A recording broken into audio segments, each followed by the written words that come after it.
नहमदुहु व नुसल्ली अला रसूलिहिल करीम अम्मा बाद औज़ु बिल्लाहि मिनश शैतानिर रजीम बिस्मिल्लाहिर रहमानिर रहीम व इज़ा सअलका इबादी अन्नी फइन्नी करीब सदकाल्लाहुल आज़ीम। মহান মাবুদের দরবারে কালিমাতে শুকর আদায় করি যে মহান রব্বুল আলামিন জমার নামাজ বা জামাতে পড়ার তৌফিক এনায়েত করলেন, আলহামদুলিল্লাহ। আমরা ইবাদত বন্দেগী করি, জিকির করি, নামাজ পড়ি, হজ করি, যাকাত দেই, যে নিয়মে যা আল্লাহ বলছেন ওইভাবে আদায় করার নাম হলো ইবাদত। নামাজ পড়লে সওয়াব আছে কিনা? সওয়াব আছে। নামাজ পড়লে আবার গুনাহও হয়, নামাজ পড়লে আবার গুনাহও হয়। অর্থাৎ কিভাবে? বেলা যখন উঠে তখন নামাজ পড়া হারাম, তাহলে গুনাহ হলো। বেলা যখন ঠিক মাথার উপরে সোজা থাকে তখন নামাজ পড়া হারাম। বেলা যখন ডুবার সময় নামাজ পড়া হারাম। যার ইবাদত করব সে আল্লাহ রাব্বুল আলামিন যে নিয়ম কানুন যেভাবে বলছেন ওইভাবে আদায় করার নামই হলো ইবাদত। এই ইবাদত আদায়ের ক্ষেত্রে দুটি পদ্ধতি আছে, একটা হলো আজিমত আর একটা হলো রুখসত। যেমন 30টি রোজা রাখা ফরজ। মুসাফির অবস্থায়, মুসাফির যদি কেউ থাকে, 48 মাইল অতিক্রান্ত হলো 74 কিলোমিটার, তাহলে পরে তাকে এই রোজা পালন করা ফরজ, যে এটা হলো আজিমত। আর যেহেতু মুসাফির অবস্থায় তাকে অধিকার দেওয়া হয়েছে, সে ইচ্ছা করলে রোজা নাও রাখতে পারে, এটা হলো তার জন্য হলো রুখসত। কিন্তু পরে তাকে একটা রোজা তাকে কাজা করতে হবে। আর মুসাফির অবস্থায় সে যদি রোজা রাখে তাহলে এটা অত্যন্ত উত্তম, এটা তার জন্য। আর যদি না রাখে তাহলে এটা তাকে রুখসত দেওয়া হয়েছে। কিন্তু রোজা 30টা এটা তার জন্য হলো আজিমত। এটা হলো আজিমত, এটা হলো রুখসত। জোহর নামাজ 4 রাকাত মুসাফির অবস্থায় যদি কেউ থাকে তাহলে পরে 4 রাকাতে 2 রাকাত, এটা আল্লাহ পাক 4 রাকাত নামাজ এটা আজিমত, আর সে 2 রাকাত এটা সে পড়লো না, এটা আল্লাহ পাক তাকে মাফ ক্ষমা করে দিয়েছেন। আল্লাহ পাক তাকে ইবাদতের যে নিয়ম কানুন, যে হিসাবপত্র ওইভাবে পালন করার নামই হলো আল্লাহর হুকুম অনুসারে, সেটাই হলো ইবাদত। সুবহানাল্লাহ। মেয়েদের শরীর যখন খারাপ হয় তখন তো তাদের নামাজ নাই, কিন্তু রোজা তো মাপ নাই, রোজা তাদের থাকতে হবে, পরে রোজা তাদেরকে কাজা করতে হবে। কোরআনুল কারীম হলো আলো। এই আলো থেকে মানুষ যদি দূরে থাকে তাহলে মানুষ আলোর মধ্যে পড়ে না, অন্ধকারের মধ্যেই পড়বে। কোরআনুল কারীম জীবন ব্যবস্থা না, পূর্ণাঙ্গ জীবন ব্যবস্থা। আর জীবন পদ্ধতি আমি আপনি চালাবো কি করে? রাসূলকে দেখে দেখেই তা চালাইতে হবে। ওমা আতাকুমুর রাসূলু ফাখুযুহু ওয়া মা নাহাকুম আনহু ফান্তাহু আতিউল্লাহ ওয়া রাসূল ওয়া উলিল আমরি মিনকুম। রাসূলকে দেখে দেখেই কাজ করতে হবে। কোরআনুল কারীমের মধ্যে সব নাই, সবকিছুর বর্ণনা কোরআনুল কারীমের মধ্যে নাই, মূল মেথড বর্ণনা করা হয়েছে। কোরআনুল কারীমের মধ্যে টুপির কথা আসেনি, টুপি তো নাই। টুপি গোল না চুক্কা টুপি তা কি আছে? টুপি পাস করলি তা কি আছে? জুব্বা কানি ফাড়া না কানি জুবে না তা কি আছে? দাড়ি কি আছে? মেসাক কি আছে? নাই। এগুলো আল্লাহ নবী সাল্লাল্লাহু আলাইহি সাল্লামের জীবন ব্যবস্থা দিয়েই আপনাকে আমাকে পালন করতে হবে। সুবহানাল্লাহ। আল্লাহ রাসূল সাল্লাল্লাহু আলাইহি ওয়াসাল্লাম বলছেন, আমি যদি অসুবিধা মনে না করতাম, আমার উম্মতের উপরে 5 ওয়াক্ত নামাজের পূর্বে মেসাক করা আমি ওয়াজিব করে দিতাম, তাহলে মেসাক, এই জায়গার থেকে মেসাক আসছে। আল্লাহ নবী সাল্লাল্লাহু আলাইহি ওয়াসাল্লামকে দেখে দেখে কাজ করতে হবে, যা বলছে, যা আমল করছেন সেটা মানতে হবে। মাথায় টুপি দিতেন, টুপি দেই, দাড়ি রাখছেন, দাড়ি রাখি, মেসাক করতেন, মেসাক করি। মেসাকের গুরুত্ব বলা হয়েছে। তা আল্লাহ পাক তো মেসাকের কথা কোরআন শরীফের মধ্যে তো বলেন নাই। আমি ইউটিউবের মধ্যে এক বক্তার ওয়াজ শুনলাম, উনিও নাকি একজন পীর সাহেব, যাই কিছু নাম বললাম না, মাথায় টুপি, দাড়ি মুছ কোনো দাড়ি নাই, শার্ট পরা দেখলাম। উনি খালি বলতেছেন যে কোরআন শরীফে কোন জায়গায় আছে নামাজ পড়া, কোথায় আছে কি, খালি এগুলো বলতেছে, এগুলো বলা বলি করতেছে। হ্যাঁ, এগুলো হলো সমাজের একটা হলো বিভ্রান্তি সৃষ্টি করার জন্য এই কাজগুলো করা হয়। তো যিনি কোরআন মানেন, হাদিস শরীফ মানেন না, তার কোরআন মানাও তো ঠিক না। এটা তো কোরআন মানা হইলো, এটাও তো প্রমাণিত হয় না। তা কোরআন নাজিল হয়েছে কার উপরে? আল্লাহ নবী সাল্লাল্লাহু আলাইহি ওয়াসাল্লামের উপরে। আল্লাহ নবী সাল্লাল্লাহু আলাইহি ওয়াসাল্লাম স্পষ্ট হাদিস শরীফে ফরমানি, তোমরা যেভাবে আমাকে নামাজ পড়তে দেখো এইভাবে তোমরা নামাজ পড়ো। তো সেখানে জোহর নামাজের উক্ত বর্ণনা করা হয়েছে, আসরের, মাগরিব, ইশা সবই তো বলা হয়েছিল। ফজরের কথা কোরআনুল কারীমের মধ্যে তো রয়ে গেছে। সূরা ফাতিহা সহি শুদ্ধ করে পড়তে পারে না, তারা কোরআনের তাফসীর করে মানুষদেরকে বিভ্রান্তির মধ্যে মানুষদেরকে ফেলে দেওয়া হচ্ছিল। এই সমস্ত কথা এবং কাজের অবশ্যই সচেতন নাগরিক যারা আলেম ওলামা আছেন, অবশ্যই তাদের প্রতিবাদ করা উচিত এবং তাদের এটা সঠিক উত্তর দেওয়া উচিত। এই জন্যে মানুষ আলোর কাছে যাবে, কোরআনের কাছে যাবে। কোরআন বুঝতে গেলে কোরআন রিসার্চ যারা করেন, কোরআনের তাফসীর যারা করেন, তাদের কাছ থেকে তো ভালো করে বুঝে নিতে হবে। একা একা পয়রা তো এটা তো হিসাবপত্র তারা তো মিলাইতে এটা পারবে না। এটা ওয়াজাদাকা দাল্লান ফাহাদা, দল শব্দের অর্থ হলো পথভ্রষ্ট। আল্লাহ পাক বলছেন তার রাসূলকে যে আপনি পথভ্রষ্ট ছিলেন, আমি পথ দেখাইছি আপনার। এটার অর্থ বললি কি এটা হবে? ওয়ালাদ-দাল্লিন সূরা আল ফাতিহার মধ্যে আছে যারা পথভ্রষ্ট হয়ে গেছে এবং যাদের প্রতি আপনি ক্রোধান্বিত হয়েছেন, সেই রাস্তায় আমাদেরকে পরিচালিত করেন না। কাজেই তাফসীরটা কিভাবে হবে, অর্থটা কিভাবে বলবে? লাকুম দীনুকুম ওয়ালিয়া দীন, তোমাদের ধর্ম তোমাদের কাছে, আমাদের ধর্ম আমাদের কাছে, এই তাফসীর বললে তো হবে না।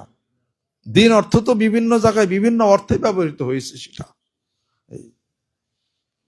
তাহলে পরে তোমাদের কর্মফল দিবস, তোমাদের কর্মফল তোমাদের কাছে, আমাদের কর্মফল আমাদের কাছে। সুবহানাল্লাহ। দিন তো কিয়ামত, দিন তো প্রতিফল দিবস, দিন তো কিয়ামত দিবস। বিভিন্ন জায়গায় বিভিন্ন হিসাবপত্র করা হয়েছে। এটা কোরআন যেখানে আছে আলো সেখানে আছে। কোরআনুল কারীম হলো পূর্ণাঙ্গ জীবন ব্যবস্থা। এই জীবন পরিচালনা করতে প্রয়োজন। কোরআন ছাড়া যত বই, যত লেখক যা আছে, সব কিছুর মধ্যে ভুল হওয়াটাই হলো স্বাভাবিক। আর যিনি সৃষ্টি করলেন মানুষ, পৃথিবী যিনি সৃষ্টি করলেন, সে আল্লাহ জানেন মানুষকে চালাবেন কিভাবে। সুবহানাল্লাহ। কোরআনুল কারীমের পরিশুদ্ধতা, শুদ্ধতা, বিশুদ্ধতা। আল্লাহ নবী সাল্লাল্লাহু আলাইহি ওয়াসাল্লাম ইরশাদ করেন, আহিব্বুল আরাবানি সালাসিন, তিন কারণে আরবিকে ভালোবাসো। আনা আরাবিয়ুন ওয়াল কুরআনু আরাবিয়ুন ওয়া লিসানু আহলিল জান্নাতি আরাবিয়ুন, জান্নাতীদের ভাষা আরবি, কোরআন আরবি, আমি রাসূলের ভাষাও আরবি। যেরকম সুবহানাল্লাহ। আরেকজনে করতেছে, ব্যাখ্যা করতেছে হলো কি, যদি কেউ কোরআন শরীফ পড়া না জানে তাহলে সূরা ফাতিহা বাংলা কই সে নামাজ আদায় করবে, হবে? এটা হবে না। কোরআনুল কারীম সূরা ফাতিহা সে পড়তে যদি না পারে, তেলাওয়াত করতে না পারে, অন্তত পক্ষে এক আয়াত শরীফও যদি হয়, তাহলে পরে সে পড়বে এবং মুখস্থ করার চেষ্টার মধ্যে তার থাকতে হবে এবং নামাজ আদায় করতে হবে। কিন্তু সে যদি বলে আমি পারি না, আমি বাংলায় অর্থ করে নিছি, আমি এখন নামাজ পড়ি, এটা হবেই না। যা নিয়ম, যেটা ওইভাবে আদায় করার নামই হলো ইবাদত। যেভাবে আসছে ওইটাই নামই হলো তাকে, সেই কাজই তাকে এটা করতে হবে। আল্লাহ নবী সাল্লাল্লাহু আলাইহি সাল্লামকে মানে না কোরআন মানে, তে হবে এটা। আল্লাহ নবী সাল্লাল্লাহু আলাইহি ওয়াসাল্লাম ইরশাদ করেন, তারাকতু ফিকুম আমরাইন লান তাদিল্লু মা তামাসসাকতুম বিহিমা কিতাবাল্লাহি ওয়া সুন্নাত রাসূলি। দুটি জিনিস শিখে গেলাম, একটা হলো কোরআনুল কারীম, আর একটা হলো আমি নবীজি আমার জীবন ব্যবস্থা, জীবনের অবস্থা, কথাবার্তা, মৌনসম্মতি, আদেশ নিষেধ সবকিছু মিলেই হলো সুন্নাহ। তারপরে তোমরা আমল করো, তাহলে অবশ্যই তোমরা পথভ্রষ্ট হবে না। সুবহানাল্লাহ। অতএব কোরআনুল কারীম হলো পূর্ণাঙ্গ জীবন ব্যবস্থা, আর আল্লাহ নবী সাল্লাল্লাহু আলাইহি সাল্লামকে দেখে দেখে বাকি কাজ সব পূরণ করতে হবে। জোরে কোন সুবহানাল্লাহ। এই দুটার সম্পূরক যখন হবে তখন আলো লাইটিং হয়ে যাবে। সুবহানাল্লাহ। আল্লাহ নবী সাল্লাল্লাহু আলাইহি সাল্লাম মাথায় টুপি ছাড়া নামাজ যদি পড়েন নামাজ হয়ে যাবে। নামাজ হয়ে যাওয়া মাসআলা জায়েজ এক জিনিস, রাসূলের সুন্নাত আদায় করা আলাদা আরেক জিনিস। সুবহানাল্লাহ। আল্লাহ নবী সাল্লাল্লাহু আলাইহি সাল্লাম মাথায় টুপি ছাড়া কি নামাজ পড়ছেন নাকি? মাথা টুপি দিয়েই তো নামাজ পড়ছেন, কিন্তু টুপি ছাড়া যদি নামাজ পড়েন হবে জায়েজ, মাসআলায় জায়েজ আছে। দাঁড়িয়ে নেই নামাজ পড়তেছে না, তাদের হইল না, কিন্তু রাসূলের সুন্নতের খেলাফ হয়েছে। এই সুন্নত পালন যখন করবে, রাসূলের মহব্বত যখন আসবে, তখন তার নামাজটার মধ্যে পরিপূর্ণতা এসে যাবে। যেরকম সুবহানাল্লাহ। মেসাজ করলো, পরিপূর্ণতা এসে গেল। টুপি দিল, দাঁড়িয়ে রাখলো, পরিপূর্ণতা এসে গেল। পাগড়ি মহব্বত ভালোবাসার একটা সুন্নত, এটা আসলো আস্তে আস্তে। ভিতরে মহব্বত তো রসুলের জন্য, আল্লাহর জন্য ঠিকই আছে, বাহ্যিক আমল পরিবর্তন করার কিছু চেষ্টা যদি সে করে, তাহলে পূর্ণাঙ্গতার মধ্যে এসে গেল। জোরে কল সুবহানাল্লাহ। এটা নিয়ে সমালোচনা করার উচিত না। অনেকেই বলে এই মানুষকে ধাক্কা দেয়, এটা উচিত না। তার কারণ আল্লাহ পাক এই মানুষকে প্রায় 6,500 বছর মানুষ চলছে, 6,500 বছর। মানুষের আগেও আরো জাতি ছিল, এটা প্রমাণ পাওয়া যায়। এই সেগুলোর হিসাবপত্র আমরা জানি না, বলি না সেটা। ওমা খালাকতুল জিন্না ওয়াল ইনসা ইল্লা লিয়াবুদুন, জিন ইনসানকে আল্লাহ পাক ইবাদতের জন্য বানাইছেন। এরপরে শেষ জাতি হলো মানুষ জাতি। 6,500 বছর চলছে এই মানুষ। তারপরও কি মানুষ আমরা হইছি? তারপরও তো আমরা মানুষ হইনি কে? তারপরও তো মানুষ মানুষের মারে, খুন করে, রক্তপাত করে, এত কিছু হচ্ছে। ডাইনে বামে যাবো কেন? বাংলাদেশে তো কত হচ্ছে, ডাইনে বামে হচ্ছে। 50-55 মানুষ মেরে ফেললো ফিলিস্তিন, বসনিয়া হার্জেগোভিনাতে মানুষ মারা গেল, ইসরায়েলরা তারা কত মানুষ খুন করে ফেললো। সবই হচ্ছে এইভাবে করে। তারপরও তো মানুষ হয় নাই, আমরা হচ্ছি না মানুষ। তারপরও এই মানুষকে মানুষ করার জন্য নবী রাসূল আল্লাহ পাক পয়গম্বর আলাইহিস সালাতু ওয়াস সালাম আল্লাহ পাক পাঠাইছেন হেদায়েতের জন্য। বুঝিয়া সুজিয়া বইলা কইয়া, দাওয়াতের মাধ্যমে, তাবলীগের মাধ্যমে, কত কিছু বইলা, জিকিরের মাধ্যমে, এত কিছু বইলা এই মানুষ কোন রকম আল্লাহ পাকের রাস্তা আনতে হয়। মারামারি করলে কি হবে? কিলাকিলি করলে কি হবে? কিলাকিলি করলে একটাই লাভ, কেউ নাক 2 নম্বর হয়ে যাব, কেউ চোখ কান হয়ে যাবে, এই তো সার আর কি।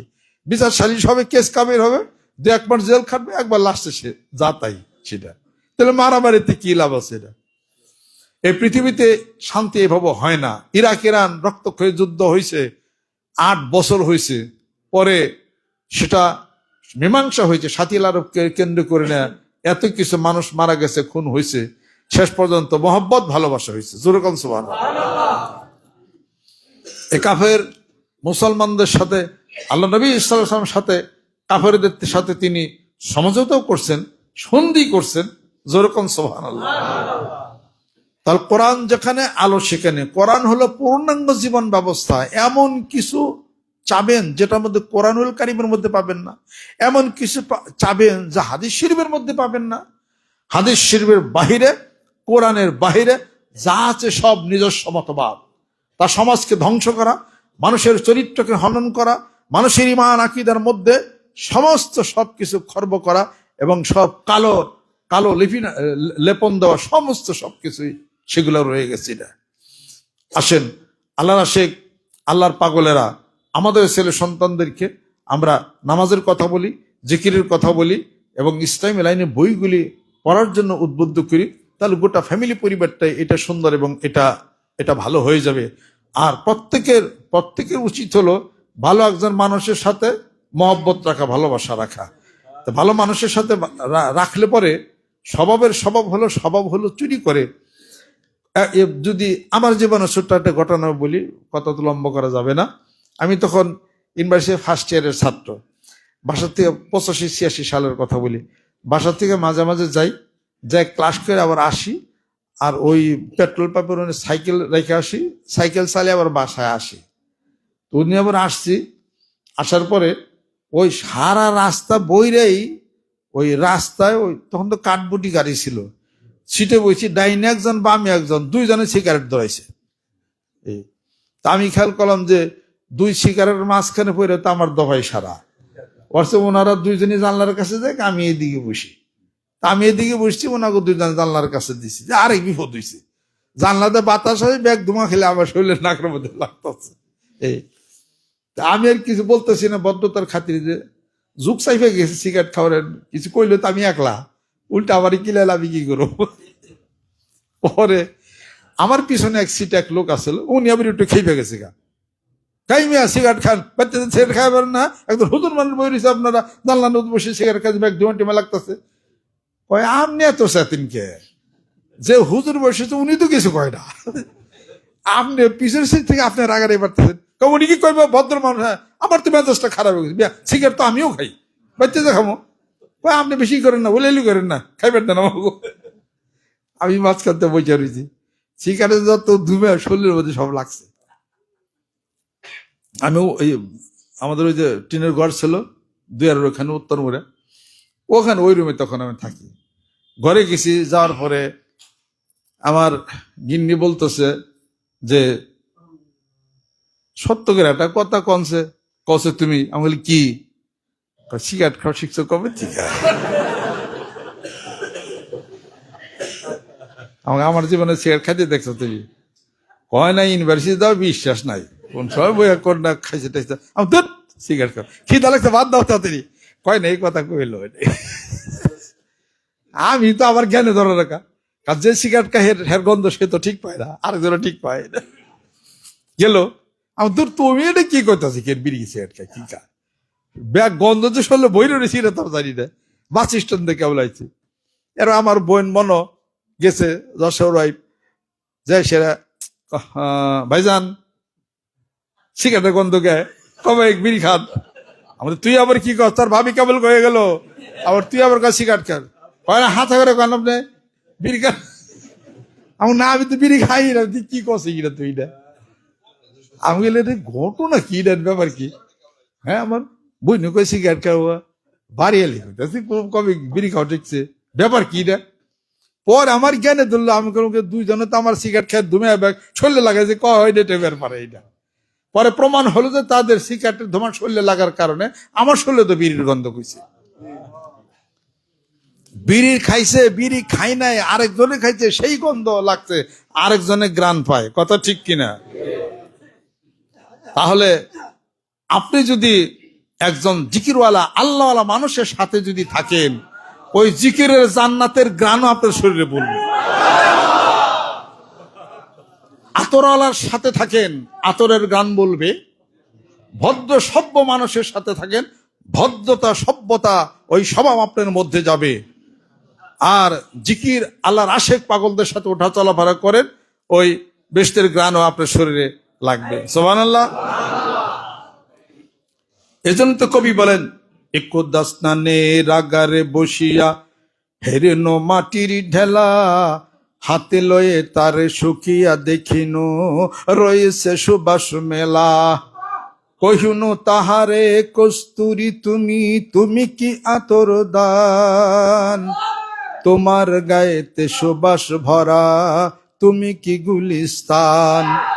কহিন ও সব আমি কিছু নহি, আমি অতি নিচ মাটি, ফুলের সহিত থাকিয়া তাহার সুবাসে হইন খাটি।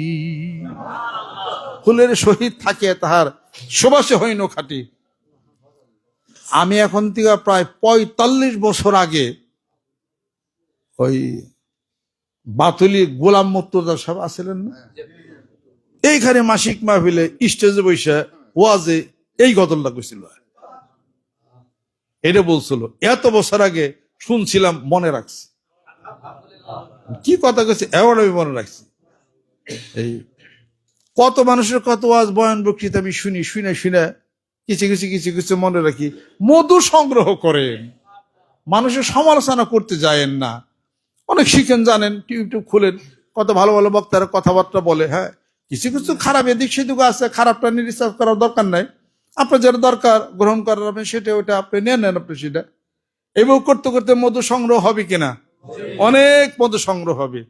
আর যদি কেউ বুঝেন যে আমি সবচেয়ে বড় মাওলানা আলেম, আমার যে বড় কুতুব আর খেরা আছে এলাকায়, হ্যাঁ, তাহলে তো আপনি তো ডুবছেন। তাহলে পারে মহাসমুদ্র আল্লাহর জ্ঞানের সমান্ত জ্ঞান হয় নাই, নবীর জ্ঞানের সমান্ত জ্ঞান হয় নাই। একটা কথা আছে না, বাবার উপরে বাবা আছে। আপনার যে শিক্ষিত আরেকজন আছে, আপনার হচ্ছে ধনী আরেকজন আছে, কার উপর ডেকে রাজা। অতএব যেখানে নিচু হবে ওখানে পানি জমবে। যেরকম সুবহানাল্লাহ। নিজেকে খুব বড় মনে করে না। লা তামশি ফিল আরদি মারাহা ইন্নাকা লান তাখরিকাল আরদা ওয়া লান তাবলুগাল জিবালা তুলা। কাজে দম্ভ ভরে জমিনের মধ্যে চলো না, জমিনকে দুই ভাগ করতে পারবে না, আর পাহাড়ের সমান উচ্চতাও তুমি পৌঁছতে পারবে না। এবং করে করে করে শিকার কি করেন, কত মানুষ কত গজল গাই, কত কিছু। আমি শুই নাই তো গজল গাই বেশি, অমুক এটা শুন, তমুক সুরটা তো ভালো, একটু শিকারে গিয়ে কানটা কেমনে দিলে একটু যাই না দেখি, এটা তাতে কি সম্মান নষ্ট হয়েছে নাকি? এটা সম্মান গেছে গেছে খয়া। এটা এগুলো দেখে দেখে দেখে দেখে শিখছি, জানছি, বুঝছি, কত জ্ঞান আছে, কত কিছু আছে। ছোট্ট একটা মানুষ, বহু অনেক কিছু প্রতিভা আল্লাহ পাক দিছে। প্রত্যেকটা মানুষের মধ্যে প্রতিভা আছে, প্রতিভা ছাড়া কোনো মানুষ নাই। এই যেমন হাবিলুদ্দিন, তাতে প্রায় 40 বছর আগে হাবিলুদ্দিন 2 গজল গাইছে, তখন এখানে ছোট ঘর উঠে থেকে। সেদিন আমি কইছি হাবিলুদ্দিন, আমারই তো মন নাই। জিজ্ঞেস করে হাবিলুদ্দিন আছে, ও হ্যারই মন নাই। সে কইছে 2টা, সেটা মনে রেখে ধারণ করে চলছি। ঢাকা আলিয়াতে তখন পড়াশোনা করি, ওই দিক দা ওই যে মেডিকেল ঢাকা মেডিকেল কলেজ ভিতর দিয়ে যায়, ওখানে ওই এক দোকানের বাজতেছিল, রেডিও বাজতেছিল, একটা গজল বাজতেছিল, ইন্দ্রমোহন রাজবংশী। আমি দাঁড়িয়ে সেটা কতক্ষণ শুনলাম, শুই না ওটার পয়ের বিষয়, ওরা সুর বিষয় মুখস্থ করে রাখছি, সেইটা আবার রেকর্ড করে ইন্দ্রমোহন রাজবংশীর পাঠিয়ে দিয়েছিলাম। সে অবাক হয়েছে যে এটা কি করে সম্ভব, এটা উনি কারা।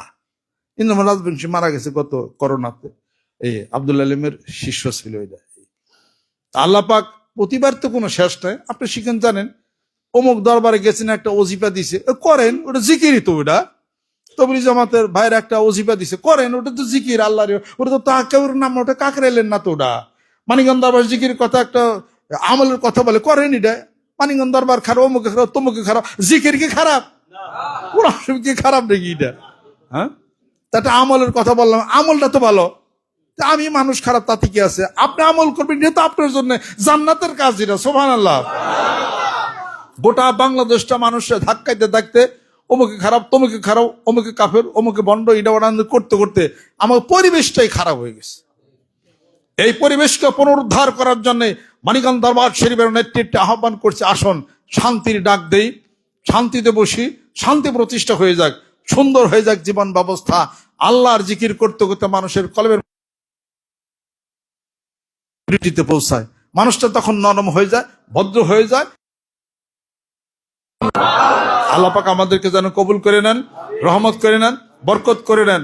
প্রায় 3,500 ধর্মমত আছে পৃথিবীর বুকে, তার মধ্যে 350 মধ্যে মোটামুটি 15টা ধর্ম সবচেয়ে বেশি নাম করছে। তার মধ্যে হলো খ্রিস্টান ধর্ম 1 নম্বর আছে, 2 নম্বর হলো ইসলাম ধর্ম।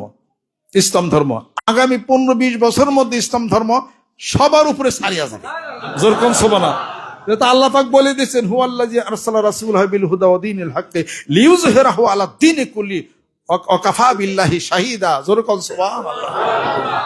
তাহলে পরে আজকে যত ধর্ম, যত বই, যা কিছু বলেন, জারাতুস্ত্রের কথা বলেন, জেন্দা ভেস্তার কথা বলেন, আপনি ত্রিপিটকের কথা বলেন, হিন্দু ধর্মের মহাযানের কথা বলেন, যেটাই বলেন, শ্রীমদ্ ভগবদ গীতার বলেন, ঔপনিষদের কথা বলেন, হিন্দু ধর্মের প্রধান গ্রন্থ ঔপনিষদের কথা বলেন, ঋগ্বেদ বলেন, সামবেদ বলেন, অথর্ববেদ বলেন, উত্তরায়ণ বেদ বলেন, পুরাণ বলেন, যেটাই বলেন না কেন, কোনটাই কমপ্লিট লাইফের কথা কোথাও নাই। চুরি করলে চুরির শাস্তি বাইবেলের মধ্যে আসেনি? ডাকাতি করলে ডাকাতি শাস্তি আসেনি? ব্যভিচারী করলে তার শাস্তি আসে নাকি? পূর্ণাঙ্গ জীবন ব্যবস্থা আল কোরআন আল কারিম। আল কোরআনুল কারিম আপনার বাড়িতে পড়েন, 2 বেলা পড়েন, ছেলেদেরকে জানান, নিজে কোরআনুল কারিম খুলেন। এটা এমন একটা কথা যে সৃষ্টিকর্তা মহান রব আল্লাহর কথাগুলো আপনি পড়তেছেন। আপনি কি যেমন তেমন সাহসী ব্যক্তি? আমাদের হাতে কোরআন থাকা মানে গোটা বিশ্ব পৃথিবী আমাদের হাতে থাকা। সুবহানাল্লাহ। কোরআনিক জীবন, রাসূলের জীবন পদ্ধতি, হিংসা বিদ্বেষ সবকিছু পরিহার করে আল্লাহর জিকির করেন। সকাল বিকাল বসে থাকেন জিকির করেন, দাঁড়িয়ে থাকেন জিকির করেন, কাত হয়ে থাকেন জিকির করেন। মানে পিসাবের কথা না, কোরআনুল কারীমের কথা। আল্লাযীনা ইয়াযকুরুনাল্লাহা কিয়ামান ওয়া কুউদান ওয়া আলা জুনুবিহিম ওয়া ইয়াতাফাক্কারুনা ফি খালকিস সামাওয়াতি ওয়াল আরদ। কোরআনুল কারীমের কথা, আল্লাহর নবীর কথা। দরবারের কি, পিসাবের কি? এটা জোরে কোন ঠিক কিনা? অতএব আমরা জিকির করি এবং যে সমস্ত মাসনুন দোয়াগুলি আছে নামাজের পরে হোক, আসরে হোক, মাগরিবে হোক, এশায় হোক, সেই আমলগুলি করি, আল্লাহ পাকের জিকির আজকার করি, সুন্নতের ইত্তেবা করি, গিবত শিকার সবকিছু বন্ধ করে দেন। এদেশকে আল্লাহ পাক কবুল করে নেবেন। ওয়ালাউ আন্না আহলাল কুরা আমানু ওয়াত্তাকাউ লা ফাতাহনা আলাইহিম বারাকাতিম মিনাস সামাই ওয়াল আরদ। আল্লাহ পাক বলেন, আমার বান্দারা, আমার ওই জনপদের লোকেরা যদি ঈমান আনে, আমি আল্লাহকে ভয় করে, আসমান এবং জমিনের সমস্ত বরকত আমি উন্মুক্ত করে দেব। জোরে বল সুবহানাল্লাহ। গরিবী হালাত দূর হয়ে যাবে, চিন্তা সবকিছু দূর হয়ে যাবে। তাই মানিকগঞ্জ দরবার আমার মুর্শিদের বলিষ্ঠ নেতৃত্বে এখানে যে প্রতিষ্ঠা হয়েছে, লক্ষ লক্ষ মানুষ আসে, জিকির আজকার করে, সেই সাথে আপনারা জিকির করেন, ইনশাআল্লাহ তাআলা শান্তি পাবেন। আল্লাহ পাক যেন কবুল করে নেন, রহমত বরকত আল্লাহ পাক যেন নাজিল করে দেন। সকলেই গায়ে গায়ে ডাইন হাতে ধরে গুনার জন্য তওবা হবে। যদি কেউ নিয়ত করেন, আমি এখন বায়দম মুরিদ, আমি এখন হয়ে গেলাম। আউযু বিল্লাহি মিনাশ শাইতানির রাজিম। বিসমিল্লাহির রহমানির রহিম। तौबा किया मैं सब बुरी बातों से और सब बुरे कामों से, और बैत किया मैं ऊपर हाथ मोहम्मद मंजरुल इस्लाम सिद्दीकी खलीफा अलहास हजरत मौलाना मोहम्मद अजहरुल इस्लाम सिद्दीकी साहिब के। आई मेरे मौला इस तौबा और इस बयात কবুল ফরমা। বিপদ আপদ সমস্যা অসুখ বিসুখ বিমার আজব নিয়ে অনেকে আসছে, সবাই সবার জন্য দোয়া করি। আল্লাহ পাক যেন সকলের বিপদ মুক্তি করে দেন, সুস্থতা ইনায়েত করে দেন, রহমত করে দেন, বরকত করে দেন। মানসিক সকল দুশ্চিন্তা আল্লাহ পাক যেন আমাদেরকে হেফাজত করে নেন। গ্রামবাসী এলাকাবাসী সকলকে যেন কবুল করে নেন। আগামীকাল এখানে মালাঞ্চ একটা মাহফিল আছে, এখানে এই নগরবান্ধব উপস্থিত থাকবো। ওনারা খুব ধরছে আমাকে এলাকাতে আর কি যাওয়ার জন্য নিয়ত করছে আর কি, কাছে এখানে মালাঞ্চ। ওখানে ওই যেমন নাজির সব ছিলেন যে ওনাদের মসজিদে, ওই মাঠে ওখানে মাহফিল মাগরিবের থেকে শুরু হবে আর কি। জি ইসলাম আলহামদুলিল্লাহ। আল্লাহ পাক যেন কবুল করে নেন, রহমত বরকত আল্লাহ পাক করে নেন। আর বিভিন্ন বাংলাদেশের বিভিন্ন জায়গায় তো অনেক মাহফিলের কোথাও আমি খুব কম যাই, দরবারে একটু সময় দিই, টুকটাক করে আপনারা আসেন। মাহফিলে খুব কমই যাওয়া আমার হয়। আর কোনো জেলায় গেলে একদিন 8-10টা করে মাহফিল আমি করি, কোথাও আধা ঘন্টা, কোথাও 1 ঘন্টা বক্তব্য দিই, লোকজন থাকে, বায়াত মুরিদ। অত বিশাল আয়োজনে এটা করি না, এটা অনেক টাকা পয়সা ব্যয়, অনেক কিছু হয়তো এগুলা সহজ করে দিছি। ওই তবলিগ জামাতের মতো করে আমি কাজগুলা করি, মানে জেনে রাই থেনেই কাজ। মসজিদে যাই, ও নিয়ে আধা ঘন্টা কথা কই, আর এখানে বাড়ি ওঠানোর কথা কই, কই এইভাবে কেড়ে কই। স্কুলের মাঠে, কলেজের মাঠে, ইডা ওটা হ্যান ত্যান, ঈদগাহের মাঠে, মানে পিসাব, এগুলো আমি আমি খুব বেশি লাইক করি না। এগুলো বন্ধই রাখছি আমি। এটা এত করো, 7 দিন আগে থেকে মাইকিং করো, তার বাজেট নাও, 1 লাখ টাকা বাজেটে লাইট বাতি জ্বালাও, কত কিছু। এই খরচের টাকাটা কই যায়? এটা কাজে সহজ করে দিছি, সহজে করেন। একটা সামিয়ানা টানান, 1000 টাকাটা মাইক নেবে, একটা চেয়ার টেবিল থাকলে বাস হয়ে গেল। আমি তো দাঁড়াই অনেক সময় বক্তব্য দিই কোনো জায়গায়, চেয়ারও বসি না আমি। সহজ, যত সহজ হবে তত বেশি মানুষ ওজন করে মাথায় নিতে পারবে। আর যদি কঠিন একটা হয়ে গেল, আগে দাও 20,000, যাইয়া দেবে 80,000, শুনলাম আর কি এরকম, মানে খুব খুব মহারা চলছে আর কি বিষয় বৃত্তান্ত। রেজেক তো আল্লাহর হাতে। আমি তো ইসলাম প্রচারের কথা বলি, আমি তো তরিকতের কথা বলি। কাজে তরিকতের কাজ হলো যত সহজ হবে তত বেশি কাজ হবে। দেখেন না তবলিগ জামাতের ভাইরা, ওনারা কত সহজ করে তারা ইসলামের দাওয়াতের হিসাবপত্র তারা দিচ্ছে, তারা কত কষ্ট করে দিচ্ছে না। ওইরকম করে সহজ করে কাজ করতে হবে।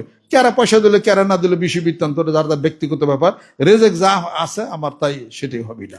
আল্লাহ পাক যেন কবুল করে নেন, রহমত করে নেন, বরকত করে নেন। 5 কোটি মানুষের টার্গেটটা মাঠে নামছি। বনের জীবনের চিন্তা চেতনার পরিবর্তন না ঘটাইলে এই ডিক্লারেশন দেওয়ার আমার সব মিথ্যায় পর্যবেসিত হয়ে যাবে। আপনারা মাঠে মাঠে নামেন, গল্প গুজব বন্ধ করেন, মানুষদেরকে দাওয়াত দেন, আসেন জিকির করেন, আসেন বায়াত হন, আসেন ইমান ঠিক করেন, হজ করেন, জাকাত দেন, আল্লাহ পাকের জিকির আজকার করেন। এই দাওয়াত দিবেন, আপনারা দাওয়াত দিলে শুনবে ইনশাআল্লাহ তারা। ওয়াজাক্কির ফাইন্নাজ যিকরা তানফাউল মুমিনিন। আল্লাহ পাক আমাদেরকে যেন কবুল করে নেন। আল্লাহুম্মা আমিন। রব্বানা আতিনা ফিদ দুনিয়া হাসানা ওয়া ফিল আখিরাতি হাসানা ওয়া কিনা আযাবান নার।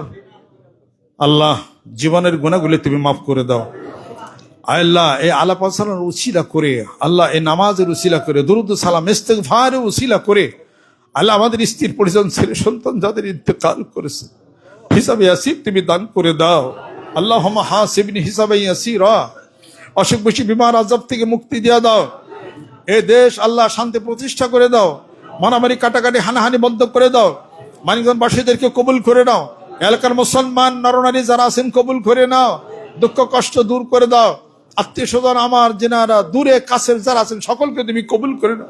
আমাদের ছেলে সন্তানদেরকে মুত্তাকি পরহেজগার তুমি বানিয়ে দাও। আল্লাহ যারা অসুখ বেশি বিমার আযাব নিয়ে যারা আসে উপস্থিত হয়েছি, শেফায়ে আজেলা তুমি দান করে দাও। তাকাব্বাল মিন্না ইন্নাকা আনতাস সামিউল আলিম। রব্বির হামহুমা কামা রাব্বায়ানি সগীরা। আল্লাহুম্মা ইন্নী আসআলুকা মিন ফাদলিকা ইয়া মুকাল্লিবাল কুলুব সাব্বিত কলবি আলা দীনিক। আল্লাহুম্মা ইন্নী আউযু বিকা মিনাল হুজনি ওয়াল হাম্মি ওয়া আউযু বিকা মিনাল আজজি ওয়াল কাসি ওয়া আউযু বিকা মিন গালাবাতি দানি ওয়া কাহরি রিজাল। আল্লাহুম্মা আনসুর মান নাসারাদ-দীন মুহাম্মাদিন সাল্লাল্লাহু আলাইহি ওয়াসাল্লাম ওয়াখযুল মান খাযালা দীনা মুহাম্মাদিন সাল্লাল্লাহু আলাইহি ওয়াসাল্লাম। আল্লাহ তুমি মাফ করে দাও, আল্লাহ কবুল করে নাও। নামাজকে তুমি কবুল করে নাও। মুরব্বি যারা আছেন আল্লাহ কবুল করে নাও, হায়াত বাড়িয়ে দাও। আয় আল্লাহ আমাদের প্রত্যেকটা সংসারের ছেলে সন্তানদেরকে মুত্তাকি পরহেজগার বানিয়ে দাও। পুরনো হেদায়েত তুমি নসিব করে দাও। আল্লাহ ইয়ার হাদিয়াটুকু, জিকিরের হাদিয়াটুকু আমার পিতামাতার রুহের উপরে তুমি পৌঁছিয়ে দাও। ওয়াফাবিদ আমরি ইলাল্লাহ ইন্নাল্লাহা বাসীরুম বিল ইবাদ। বাহাক্কে কালিমে তাইয়্যিব লা ইলাহা ইল্লাল্লাহ মুহাম্মাদুর রাসূলুল্লাহ। আসসালামু আলাইকুম ওয়া রাহমাতুল্লাহি ওয়া